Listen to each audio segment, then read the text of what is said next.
வச்சிருக்காரு. ஏன்னா நீங்க தான் அவங்க மேல அவ்வளவுதான் இருக்கீங்க. செங்குந்தர் சமுதாயம் எங்க போய் அவங்கள போய் பார்த்தாலும் அவங்க பக்கத்துல ஒரு அகத்தியர் இருக்காரு. நான் கிட்டத்தட்ட ஒரு 30 வருஷமா அகஸ்தியர் தேடிட்டே இருக்கேன். அவர் உங்களுக்குள்ளேயே இருக்காரு, எனக்குள்ளேயே இருக்காரு, தூண்ல இருக்காரு, துரும்புல இருக்காரு, காணுமிடமெல்லாம் இருக்கார், நீக்கமர நிறைந்து இருக்கிறார். ஆனா உங்களுக்கு ஒரு பெரிய சிறப்பு இருக்கு. இப்ப யாராவது நெசவு பண்றாங்களோ சாலியர்னு நாகர்கோயில சொல்லுவாங்க, அவங்க இருக்கிற இடத்துல இருக்காரு. வடசேரியில 3 அகத்தியர் கோயில் இருக்கு. பாலராமபுரம் கேரளா அங்க அகத்தியர் கோயில் இருக்கு.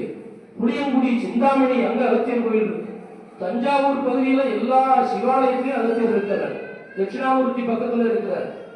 என்ன விஷயம் அப்படின்னா, அகஸ்திய பெருமான் வாழ்ந்த இடத்துலயே காசியில போய் கும்பாபிஷேகம் பண்ணி அந்த பாக்கியத்தை பார்த்துட்டு அடுத்து நம்ம கோயிலுக்கு வந்திருக்கிறோம்.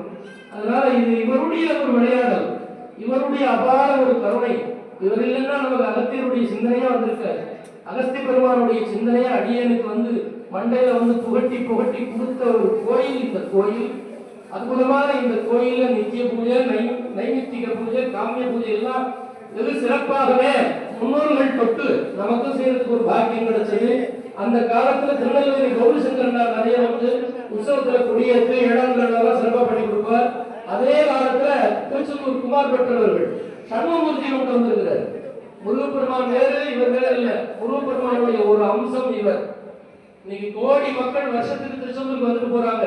அந்த கோடி பேர் இந்த பட்டர்கள் கண் நம்மள பார்க்காதான் நினைப்பாங்க. ஏன்னா ஒரு பச்சை சாந்தி, ஒரு விபூதி பிரசாதமோ, ஒரு இலையோ, ஒரு எங்கேயோ ஒரு குப்பை எடுத்து